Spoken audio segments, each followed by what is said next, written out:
Vamos a abrir nuestras Biblias ahí en al libro de los Hechos. Vamos a emprender este nuevo estudio. El estudio se llama El Concilio de Jerusalén. Y vamos a seguir con nuestro manual de Respondiendo al llamado de Cristo. Lo encontramos en el libro de los Hechos. Libro de los Hechos, respondiendo al llamado de Cristo. Cuando ustedes encuentren Hechos 15 y el verso 11, les voy a pedir que se pongan de pie. Ese es nuestro versículo clave en esa lección, el Concilio de Jerusalén.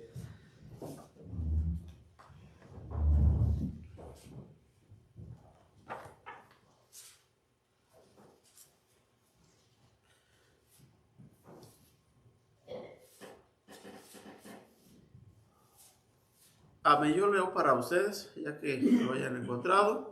Dice el verso 11: Antes creemos por la gracia del Señor Jesús, seremos salvos de igual modo que ellos. Pueden tomar sus lugares.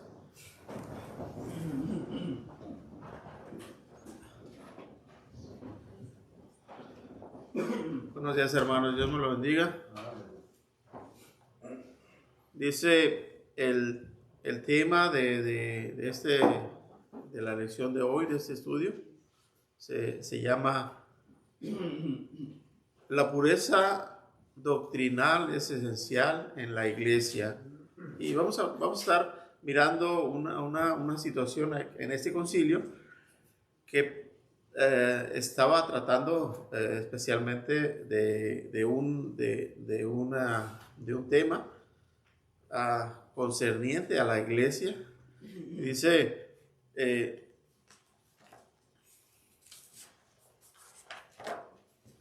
en Hechos 15, es el capítulo de Hechos 15, vamos a usar ahí la mayoría de los pasajes, los tendremos ahí. Presenta el primer gran concilio de la iglesia que se ocupó de un error doctrinal. A través de este estudio aprenderemos que la verdad clara y pura es esencial para la iglesia. También aprenderemos que el proceso para manejar conflictos entre hermanos en la iglesia es importante. Vea, ¿se acuerdan que los estudios atrás que venimos estudiando han hablado precisamente del Sanedrín? Se reunía para algunos asuntos, ¿verdad? Y vemos que en algunos de los casos el resultado era trágico. Era, por ejemplo, cuando Esteban, pues lo apedrearon, ¿verdad? Se reunieron y terminaron ahí sin querer oír las verdades, tapándose los oídos, y era trágico. En ese es un concilio de la iglesia, y hay un asunto por el cual hubo discusión de ese asunto, pero finalmente salieron en paz de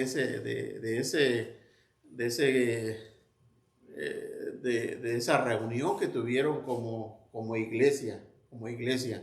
Salieron de acuerdo y dijeron, bueno, si nosotros no somos capaces de resolver el asunto, vamos a llevarlo a los apóstoles, a los que tienen la jerarquía, los que anduvieron con el Señor Jesucristo, los que oyeron el evangelio de primera mano y lo llevaron ahí. Dice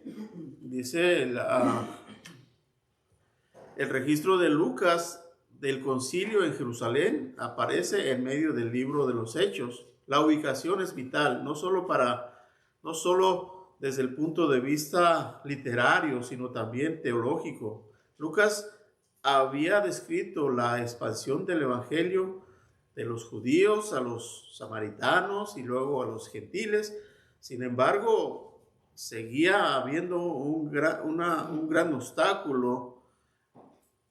Algunos creyentes judíos, junto con otros que no eran creyentes, creían que los gentiles debían guardar algunos aspectos de la ley mosaica.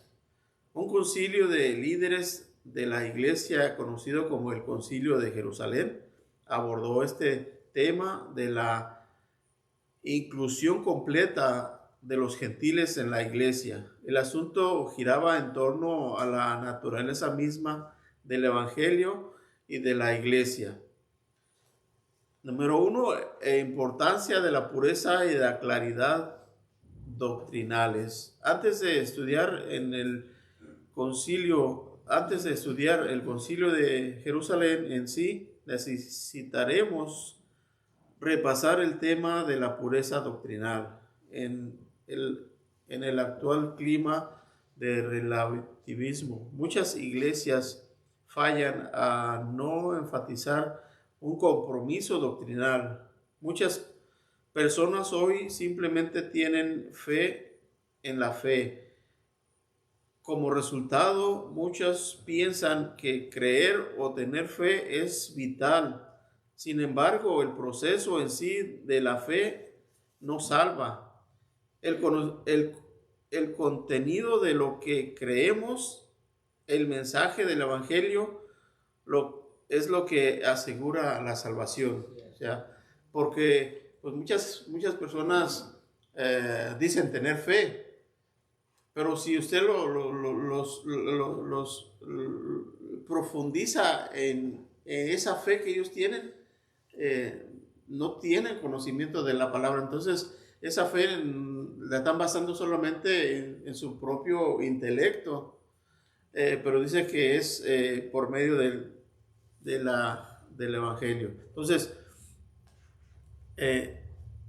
la importancia de la doctrina del contenido de la fe. Dice, y lo vamos a estar viendo ahí en ese capítulo dice en 1 Corintios 15, dice que Pablo afirmó los elementos esenciales del Evangelio. El primer elemento básico incluye la histórica muerte sustituidora de Cristo. Dice, y quiero que me busquen ahí, primera de Corintios 15:3.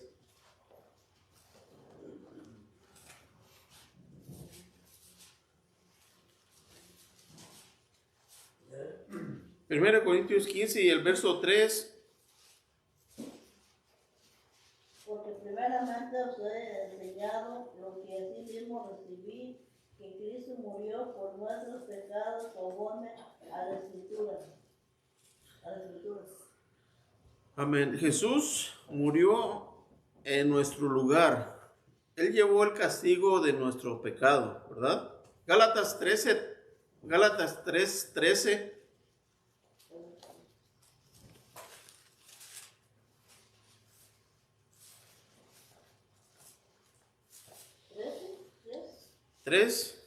El verso 13. Amén. Dice: Cristo nos redimió de la maldición de la ley hecha por nosotros. Maldición porque está escrito, maldito todo el que es colgado en madero. Amén. Como pregunta, ¿qué dice este versículo sobre el castigo de nuestro pecado? Dice que el Señor Jesucristo fue quien pagó nuestro pecado, ¿verdad? Cristo nos redimió de esa maldición. Él se hizo maldición por nosotros. Él fue quien pagó el precio. Jesús cargó el castigo de la humanidad sobre sí. En términos teológicos fue la propiciación por nosotros para satisfacer la ira de Dios. Dice Romanos 3:25.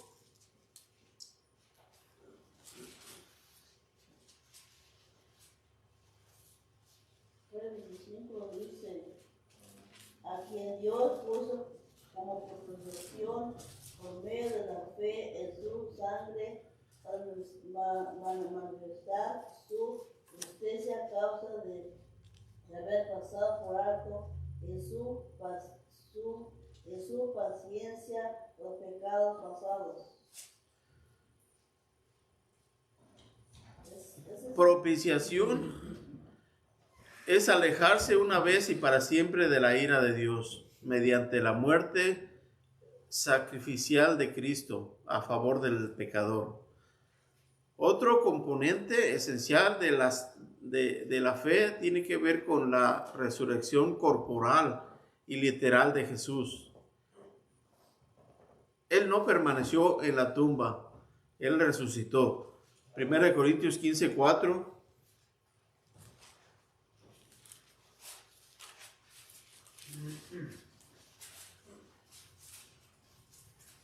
Dice, leo para ustedes, porque primeramente os he enseñado lo que asimismo recibí, que Cristo murió por nuestros pecados conforme a las Escrituras. La resurrección indica que Dios aceptó su muerte sacrificial y que Jesús derrotó la pena del pecado. Romanos 4:25.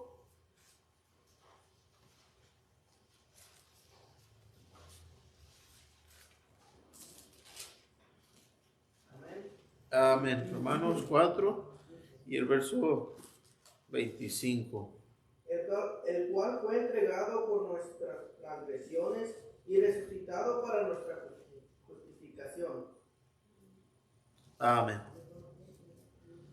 Dice, quiero que me busquen también 1 Corintios 15, versos 20 al 22.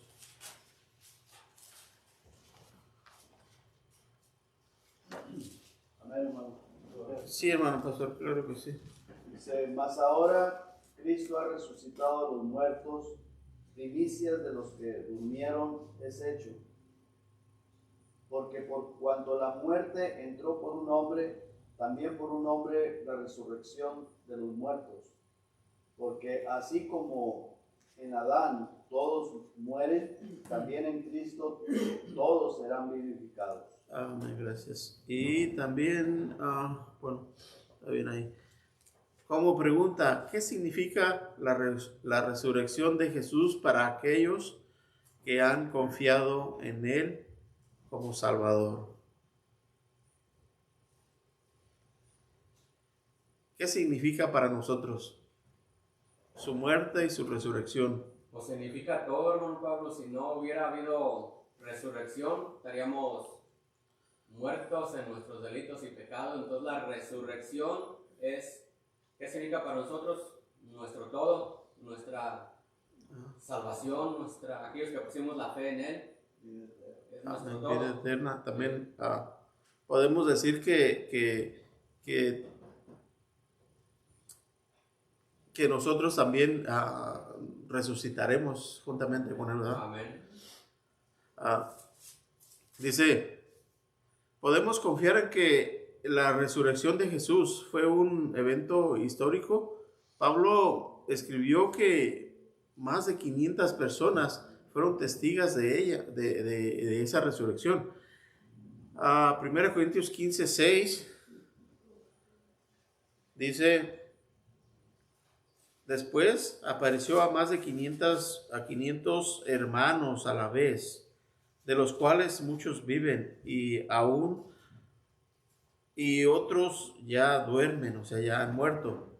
Dice, sigue diciendo el 7, después apareció a Jacobo, después a todos los apóstoles y al último de todos, como a un abortivo, me apareció a mí, dice el apóstol Pablo. Entonces, no fue algo que dijeron, bueno, pues fue a unos cuantos. No dice, ya cuando está hablando de 500 personas, 500 hermanos a la vez, es bastante creíble, ¿verdad? También otro elemento esencial de la fe incluye la deidad y la humanidad de Cristo, lo cual confundió a algunos creyentes en la última parte del primer siglo. Juan enseñó que quienes niegan la deidad y la humanidad de Cristo no son creyentes, sino falsos maestros. Quiero que vaya ahí, Primera de Juan 2, versos 22 y 23.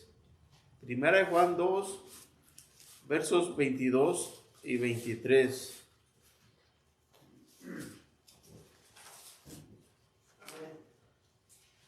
Amén. Juan 2, 22 y 23 dice la bendita palabra de Dios. ¿Quién es el mentiroso, sino el que niega que Jesús es el Cristo? Este es anticristo, el que niega al Padre y al Hijo. Todo aquel que niega al Hijo tampoco tiene al Padre. El que confiesa al Hijo tiene también al Padre. Gracias. También enseñó que quien se extravía o deja a Cristo fuera de su doctrina no conoce a Dios. Segunda de Juan 9.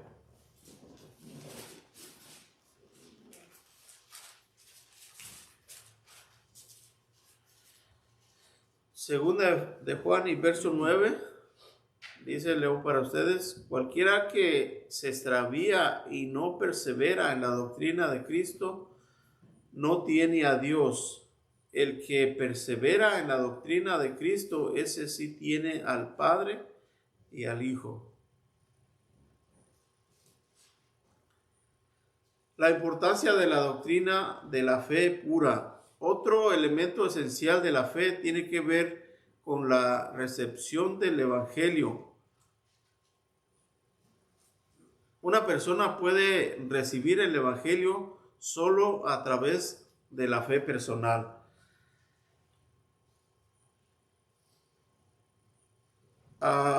Evangelio de Juan 1:12 y 3:16 y 17.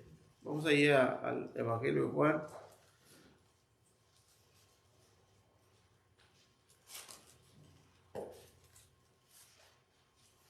Uno y el verso 12. ¿Alguien quiere leerlo? A ver, Amén. Juan 1, 12. Amén. Amén. Mas a todos los que le recibieron y a los que creen en su nombre, les dio potestad de ser hechos hijos de Dios. También 3:16 y 17. 6 y 17. Amén. Dice, porque de tal manera amó Dios al mundo que ha dado su Hijo unigénito para que todo aquel que en él cree no se pierda, mas tenga vida eterna. Porque no envió Dios a su Hijo al mundo para condenar al mundo, sino para que el mundo sea salvo por él. Amén.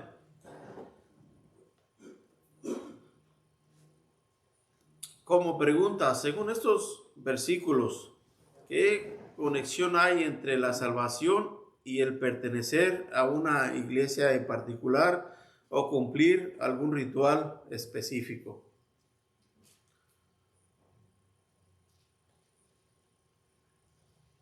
Según estos versículos, ¿qué conexión hay entre la salvación y pertenecer a una iglesia o en particular o cumplir algún rito específico? Por ejemplo, el pertenecer a una iglesia nomás porque diga yo soy miembro de tal iglesia, ¿eso produce fe? No, ¿verdad? O porque una persona diga, yo hice ciertos ritos, me bauticé, o eso crea fe, ¿no? ¿Verdad?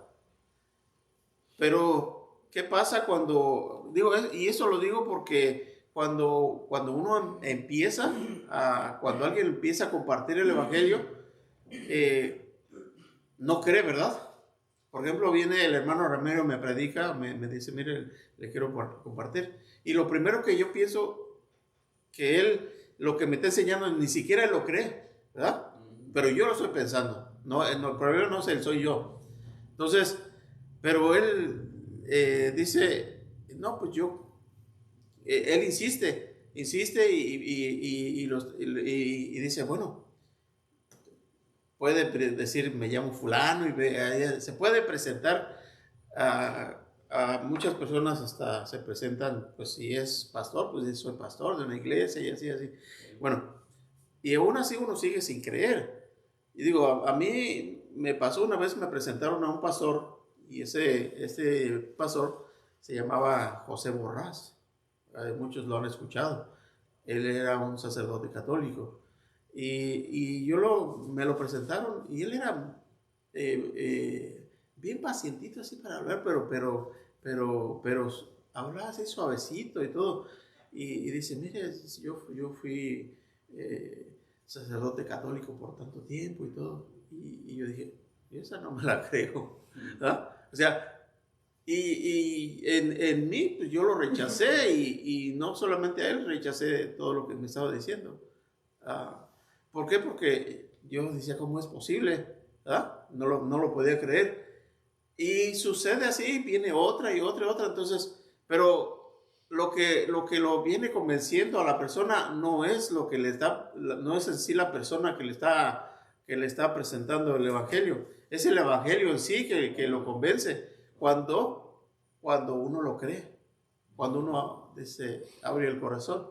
Yo, por ejemplo, yo no lo dije con una voz audible, pero lo pensé dentro de mí. ¿Qué pierdo en escuchar? Abrir mi oído y en realidad no había entendido muchas cosas. Cuando uno principia, pues primeramente cierra sus oídos para no entender y no escuchar, no lo recibe. Pero cuando uno, como en esa ocasión, digo, bueno, ¿yo qué pierdo? Y me dispuse a escucharlo y es en sí la palabra que no convence, ¿verdad? Porque la palabra es viva y esa es la que lo viene convenciendo, no una persona, porque si es una persona que lo convenció, pues lo pueden mirar un tiempo ahí y cuando cualquier situación que no lo use, se va, ¿verdad? Y hasta a veces hasta le dice que cree, pero nada más lo dice de labios, nomás para decir, bueno, le voy a dar por su lado, ¿verdad?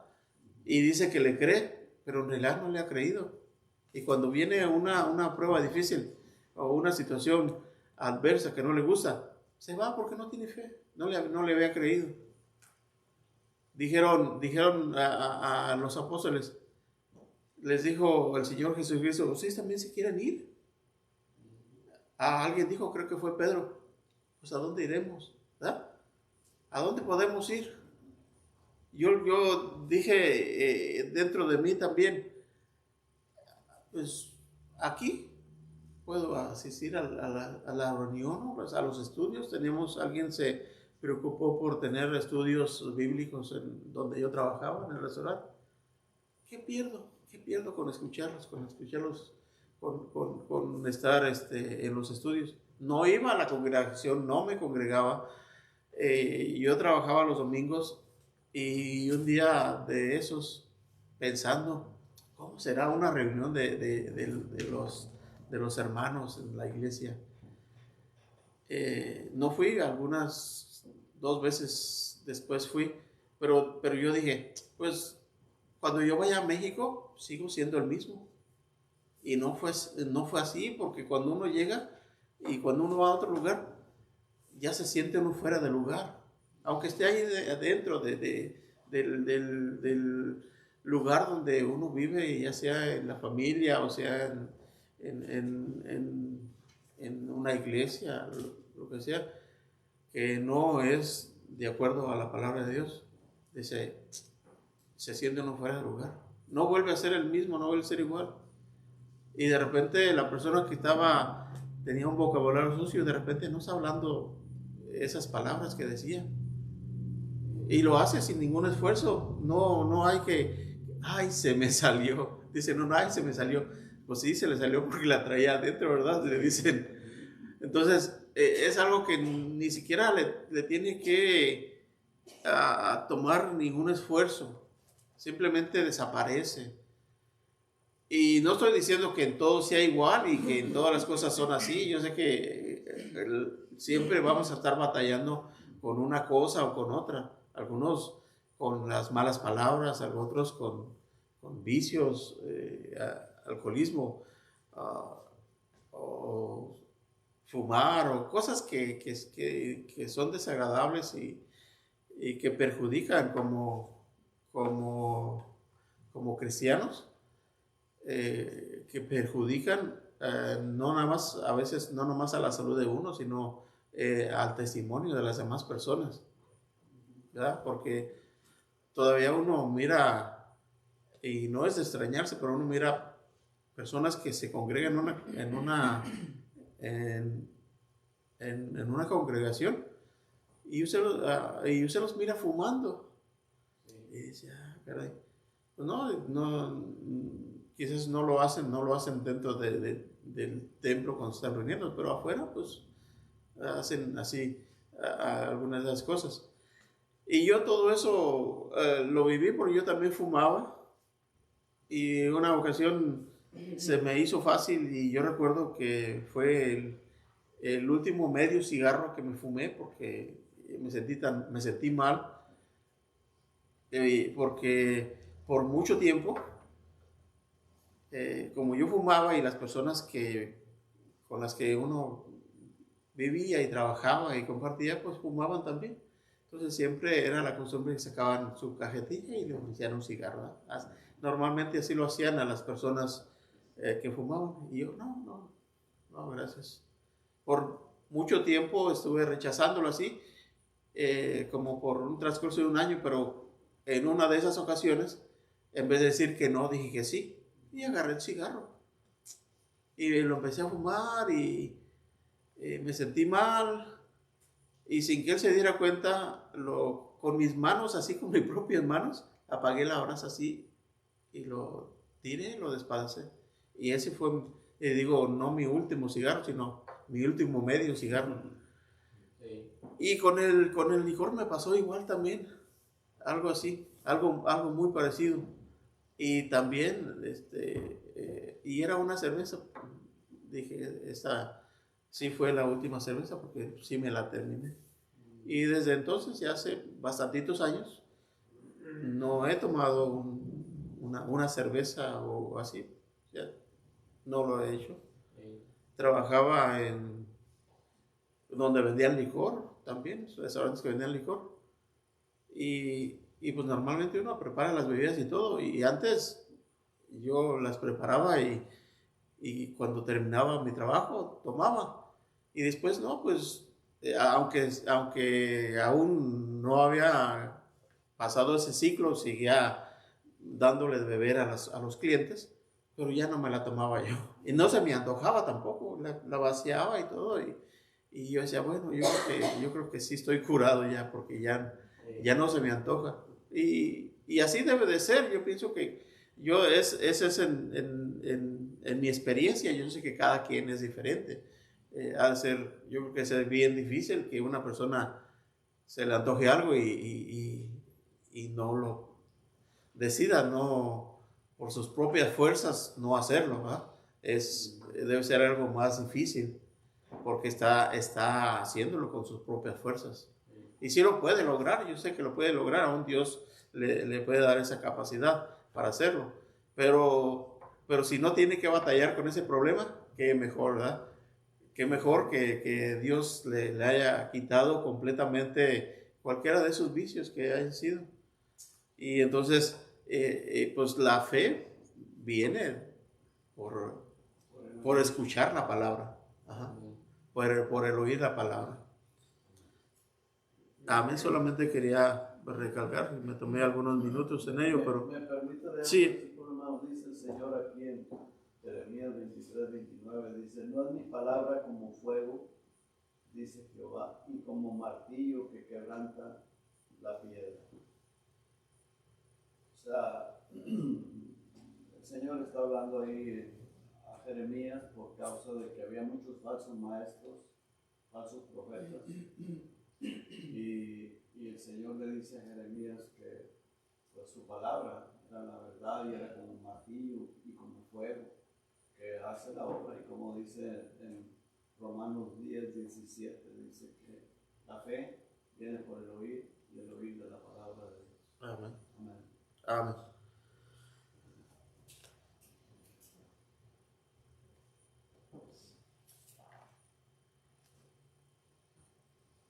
Romanos 3, 23 y 24. Libro de los Romanos 3, 23 y 24.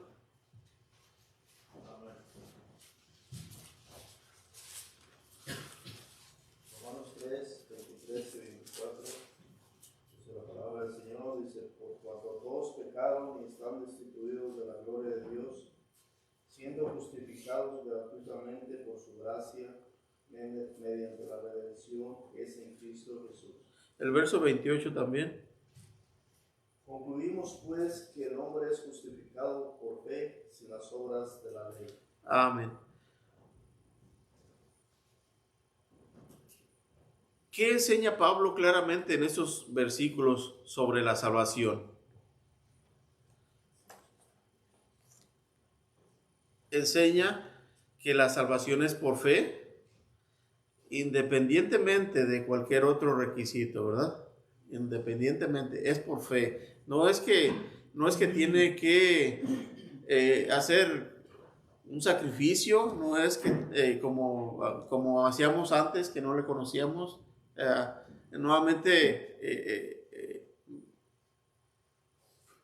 Nuevamente me pongo otra vez como ejemplo. Cada año, en el mes de enero, hacíamos una caminata de 3 días de camino para ir a un pueblo que se llama San Juan de los Lagos. Caminamos 3 días a una iglesia y tenían ahí precisamente la imagen de la Virgen de San Juan de los Lagos, que es creo que es el segundo templo de México que recibe más gente cada año. Creo que la Basílica en la Ciudad de México es el primer lugar y este es el segundo lugar.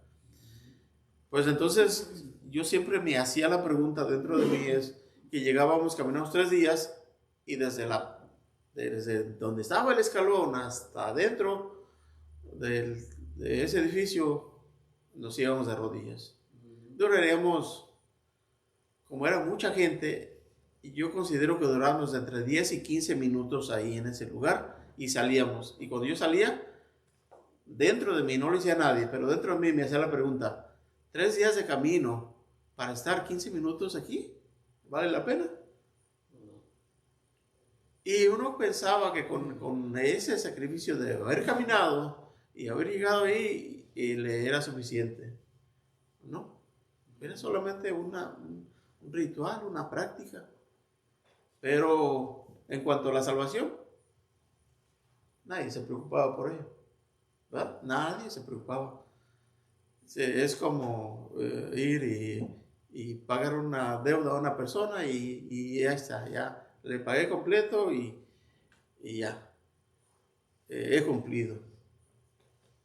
Pero no conocíamos la palabra de Dios, nadie nos la enseñaba.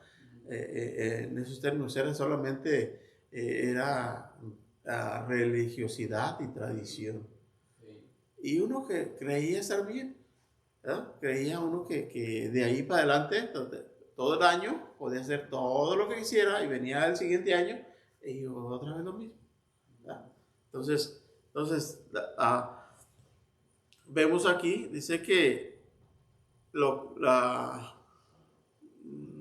estamos viendo.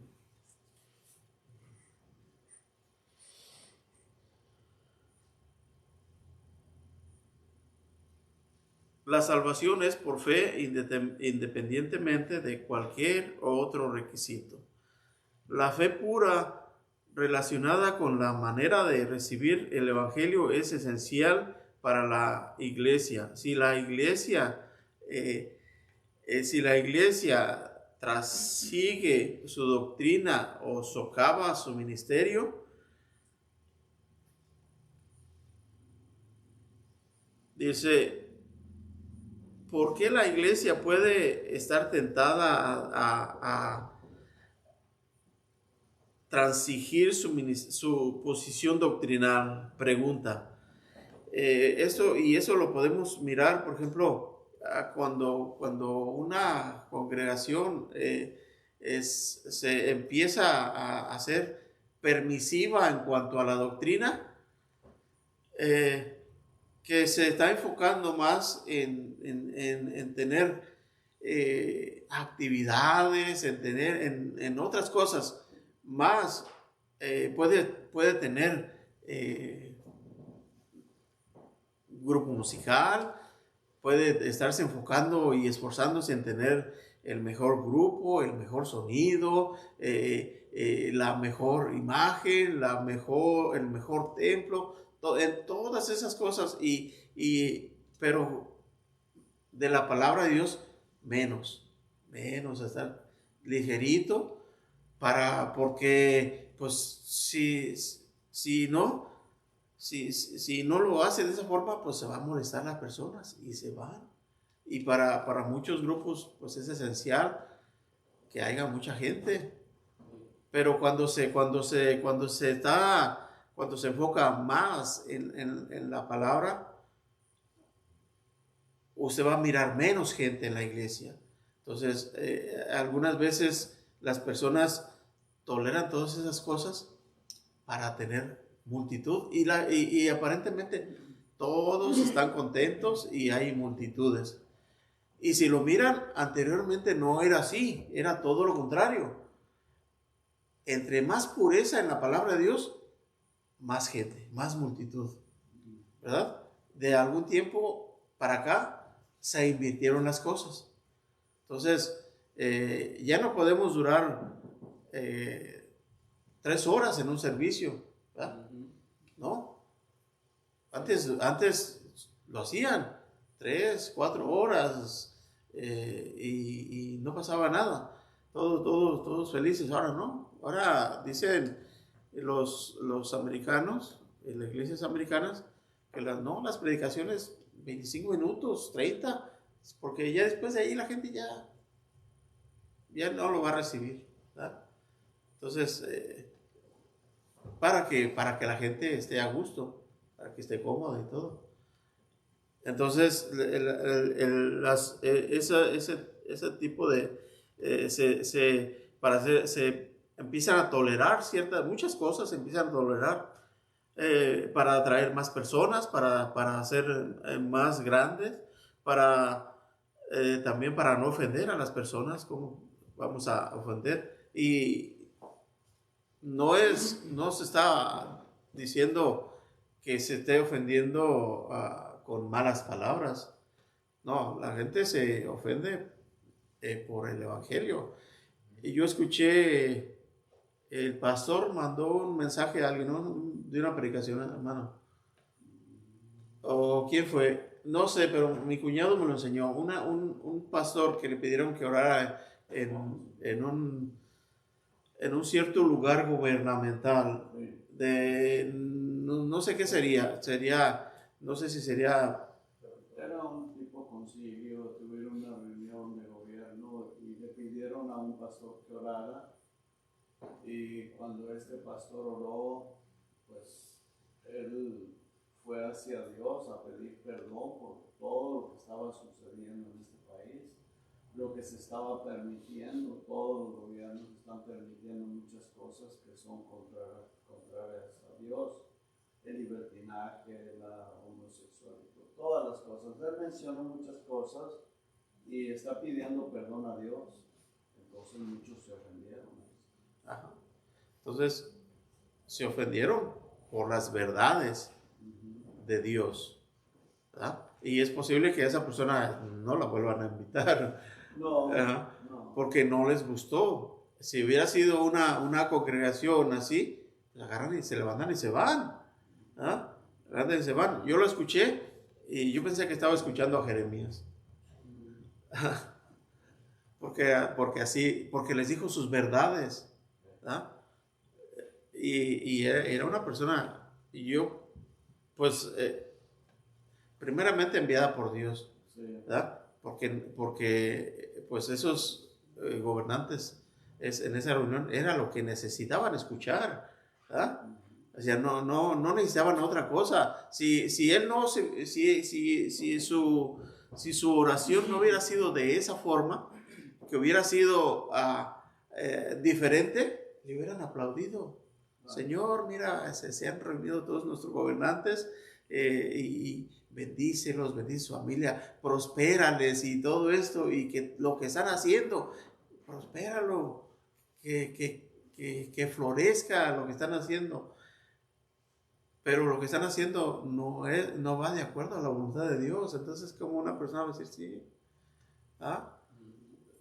Entonces, le hubieran aplaudido y lo hubieran felicitado por el mensaje y todo. Pero no les gustó, no fue así. Yo creo que ni lo invitaron a comer. Dijeron, ya se va, ya se va. Dice, vamos a leer, quiero que leamos Hechos 15. Vamos a leer del 1 al 35 y les voy a pedir que hagamos esta lectura antifonalmente. Y aquí precisamente vamos a estar viendo el tema del concilio, el asunto ante el concilio. Y yo voy a leer el primero. Dice, entonces algunos que venían de Judea enseñaban a los hermanos, si no os circuncidáis conforme al rito de Moisés, no podéis ser salvos. Como Pablo y Bernabé tuviesen una discusión y contienda no pequeña con ellos, se dispuso que subiese Pablo y Bernabé a Jerusalén, y algunos otros de ellos a los apóstoles, a los ancianos, para tratar esta cuestión. Nos paramos aquí un momento. Esto, yo sé que no eso en ustedes, pero en mí sí me pasó. Cuando dice ahí en el 2, como Pablo y Bernabé tuviesen una discusión y contienda no pequeña, yo siempre que leía ese pasaje pensaba que era Pablo y Bernabé que estaban en desacuerdo, pero en realidad no era ellos. Ellos estaban perfectamente bien en la discusión, era con las demás personas. ¿Con quiénes eran ellos? Eran los judíos y que habían ido de Jerusalén hasta Antioquía para decirles eso, que tenía que circuncidarse y guardar algunos aspectos de la ley de Moisés. Esa era la discusión que tuvieron, y estuvieron ahí discutiendo con ellos y obviamente no llegaron a ningún acuerdo ahí en Antioquía, en la iglesia. Y entonces dijeron, bueno, pues entonces, como este asunto no lo podemos arreglar aquí, vamos, dice Pablo y Bernabé y algunos otros, pues vamos hasta Jerusalén, allá con los apóstoles, y allá vamos a continuar esta discusión. Y entonces agarraron, ahora sí sigo leyendo para ustedes. Ellos pues, habiendo sido encaminados por la iglesia, pasaron por Fenicia y Samaria y contando la conversión de los gentiles, y causaban gran gozo a todos los hermanos. Pablo y Bernabé y las otras personas se regresaron otra vez por donde ya habían subido, por los lugares donde habían predicado. Se regresaron y contaron cómo habían recibido los gentiles el evangelio, y todas esas cosas. Entonces ellos estaban regresando por ahí. Dice, y llegados a Jerusalén fueron recibidos por la iglesia y por los apóstoles, y los ancianos y refirieron, o sea, todas las cosas que Dios había hecho con ellos. Ahora sí, lean el 5. Pero Algunos de la secta de los fariseos que habían creído se levantaron diciendo: es necesario circuncidarlos y mandarles que guarden la ley de Moisés. Y se reunieron los apóstoles y los ancianos para conocer de este asunto. Y después de mucha discusión, Pedro se levantó y les dijo: varones hermanos, vosotros sabéis cómo ya hace algún tiempo que Dios escogió que los gentiles oyesen por mi boca la palabra del Evangelio y creyesen. Aquí paramos un poquito. Vea, dice que estuvieron discutiendo bastante esa situación. Y entonces cuando ya todos estaban, aunque, mire, estaban discutiendo, pero no estaban usando palabras ofensivas, ¿verdad? A veces estaban discutiendo de una buena manera. Entonces dice que se levantó Pedro, nuevamente dijo, miren, pues Pedro eso ya lo habían discutido también con el asunto de Cornelio, ¿verdad?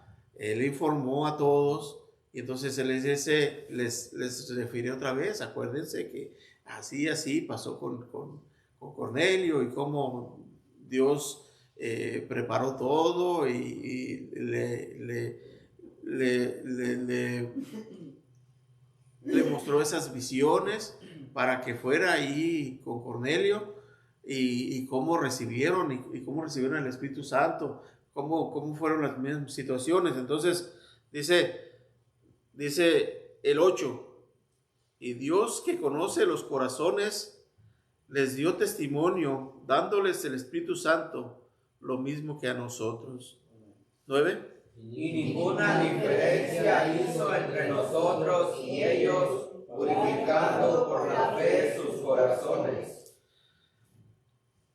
Verso 10. Ahora pues, ¿por qué tentáis a Dios, poniendo sobre la cerviz de los discípulos un yugo que ni nuestros padres ni nosotros hemos podido llevar? Antes creemos que por la gracia del Señor Jesús seremos salvos de igual modo que ellos. Entonces toda la multitud cayó y oyeron a Bernabé y a Pablo, que contaban cuán grandes señales y maravillas habían hecho Dios por medio de ellos entre los gentiles. Y cuando ellos callaron, Jacobo respondió diciendo: varones hermanos, oídme. Vea, me voy a parar un poquito aquí. Vea cómo estaban ellos alternando. Cuando uno hablaba, todos los demás escuchaban, ¿verdad? Y ese terminaba lo que tenía que decir y luego otro seguía hablando. Vea que hay una orden. Vea que cuando estaban por ejemplo, con Esteban, era un desorden, se tapaban los oídos para no escuchar y todo, y lo podemos mirar en muchas situaciones que pasaron. Por ejemplo, me acuerdo cuando estaban teniendo una discusión por los templos y los ídolos, los que fabricaban ídolos y todo eso, que a las últimas no sabían ni por qué estaban ahí gritando, ¿verdad? No entendían, no había orden, no había nada. Aquí miramos que todo se estaba haciendo en orden. Dice en el verso 14, leo para ustedes: Simón ha contado cómo Dios visitó por primera vez a los gentiles para tomar de ellos pueblo para su nombre. Y con esto concuerdan las palabras de los apóstoles como está escrito. Dice el verso 16.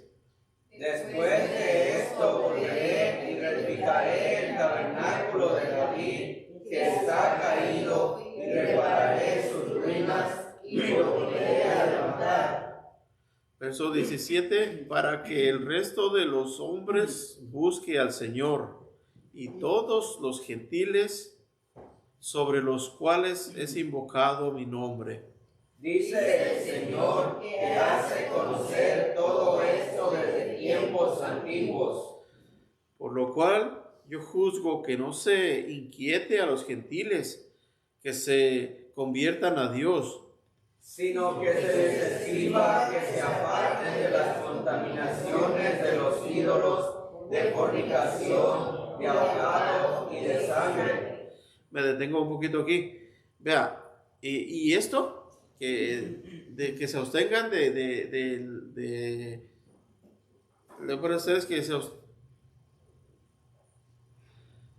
se aparten de las contaminaciones de los ídolos, o sea, de la idolatría, la fornicación y también de ahogado y de sangre. Y eso, pues, es parte de la ley, de la ley de Moisés. Y entonces, pero esto lo estaban haciendo por testimonio a los demás. Y aún todavía, porque muchas veces uno podemos decir, pero mira, y es cristiano, y mira lo que come, y mira lo que hace, y mira esto, y mira lo otro. Entonces, se los escribieron ese mandamiento para que no fueran de tropiezo a las otras personas, ¿verdad? Porque, pues, se imaginan, dicen, pues, si es ser cristianos y miren lo que están haciendo, están desobedeciendo la ley. La ley dice que no hagan esto, que no coman sangre y están comiendo sangre, o que esto. Y cualquier cosa, y puede ser aplicable ahorita, cualquier cosa que sea. Por ejemplo, si a una persona que uno conoce que es cristiano y de repente, cuando yo trabajaba, ahí voy yo otra vez, cuando yo trabajaba en el taller, yo hacía trabajos a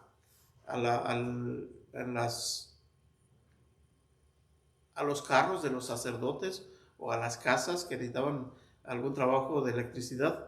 Yo iba y yo maliciosamente andaba viendo ahí a ver dónde veía las botellas de vino, porque yo sabía que tomaban. Entonces pasa así.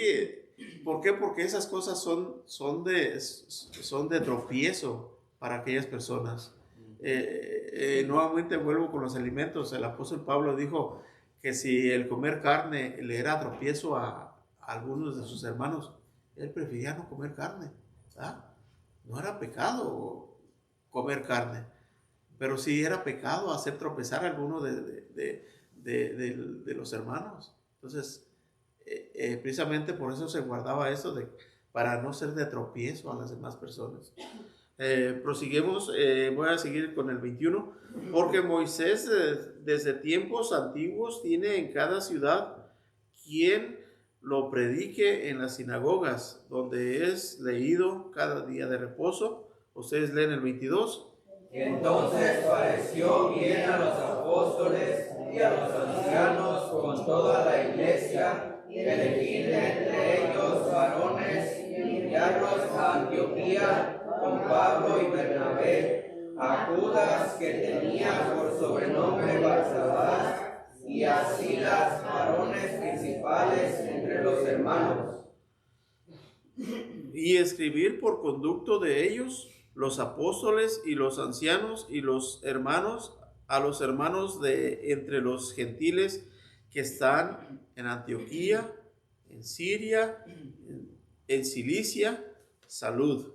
Por cuanto hemos oído que algunos que han salido de nosotros, a los cuales no dimos orden, os han inquietado con palabras, perturbando vuestras almas, mandando circuncidaros y guardar la ley. Amén. Me paro ahí otra vez. ¿Cómo quedaron esas personas? Mire, los que fueron allá a Antioquía, ni siquiera los habían mandado, no, ellos fueron por su propia cuenta. Y entre Jerusalén y Antioquía es una gran distancia. Es como decir, vamos a Atlanta. Ahorita, pues en el carro dice, ay, en 3 horas llego a Atlanta. Pero en ese tiempo no eran 3 horas, eran días para llegar a ese lugar. porque se dieron cuenta que estaban allá, los gentiles estaban recibiendo el evangelio. No, pues vamos a, iban como dice uno, iban de entrometidos, porque aquí dice que ellos no los enviaron, el concilio es decir, nosotros no les enviamos.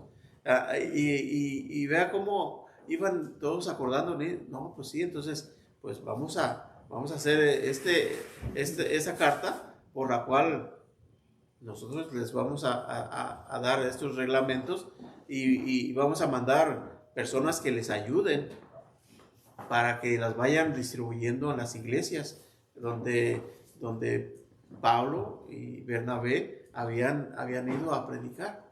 Y pues iban a empezar a pasar por todos ahí, y el lugar quizás donde más gente tenían era ahí en Antioquía. Prosigo.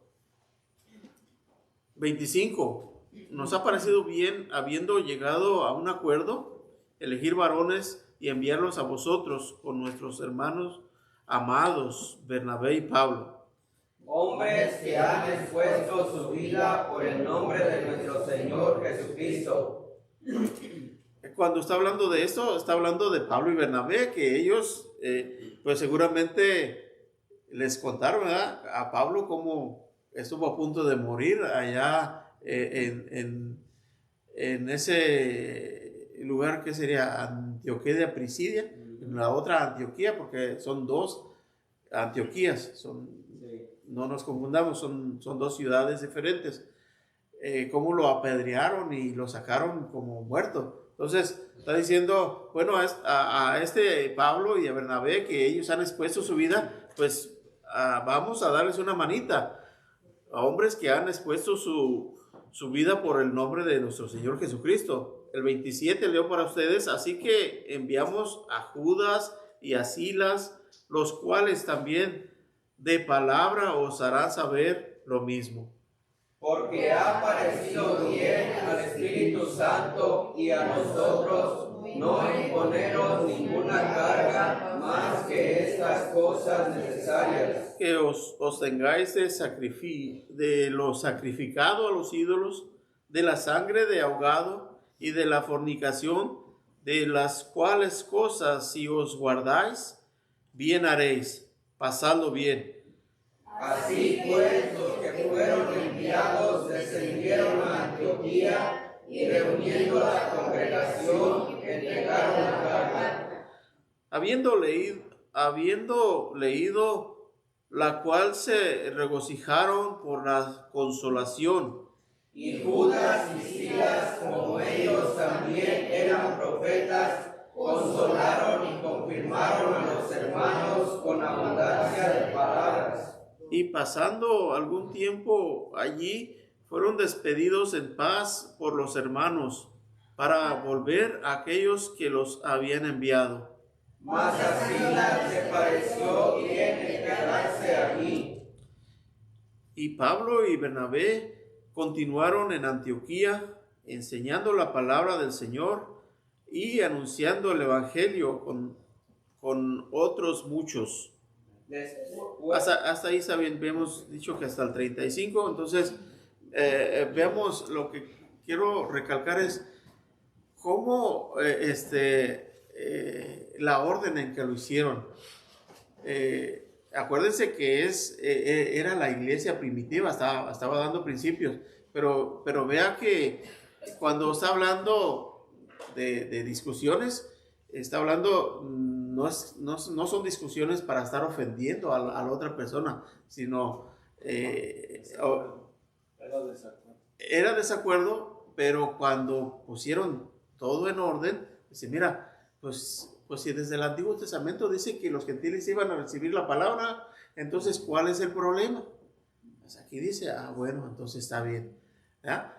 Llegaron a un acuerdo, dice, pues ahora vamos no solamente a escucharlos y a dar ordenanzas, vamos a ayudar también, vamos a enviar a estas personas y ellos les harán saber las mismas cosas que aquí tratamos. Y todos fueron en paz y dijeron, miren, estas personas, Pablo y Bernabé, ellos pues hasta han expuesto su vida, han estado dispuestos a morir Y ya habían tenido la experiencia, por ejemplo, con Esteban. Sabían que no era un juego. Sabían que cuando decían que los iban a apedrear, los apedreaban o los golpeaban o los maltrataban. No era fácil el trabajo. Entonces, pero ¿qué dice? Estuvieron dispuestos. Y si miramos, dice, bueno, ya los que fueron enviados se regresaron a Jerusalén, pero dijo Silas, no, yo no me regreso, yo aquí me quedo. ¿Verdad? ¿Por qué? Porque dice, ellos salieron de acuerdo, dice, y el Espíritu Santo también con ellos, o el Espíritu Santo y ellos. Y entonces miramos que allí estaba dando un buen principio, y de ahí para adelante pues ya la iglesia ya fueron judíos y gentiles, ya no hicieron diferencias. Amén. Les voy a pedir que se pongan de pie. Les robé unos minutitos, pero bueno. Oramos. Padre, gracias, Señor, le damos en este día que usted nos ha dado. Gracias, Señor, por su palabra, y gracias también por estos hermanos que ellos estuvieron dispuestos a dar principio en esta iglesia primitiva, y estuvieron aún dispuestos a riesgo de sus vidas, Señor, a predicar el Evangelio. Le damos gracias, Señor, y le pedimos que usted siga bendiciendo a su pueblo. Se lo pedimos en el nombre de Cristo Jesús. Amén. Amén.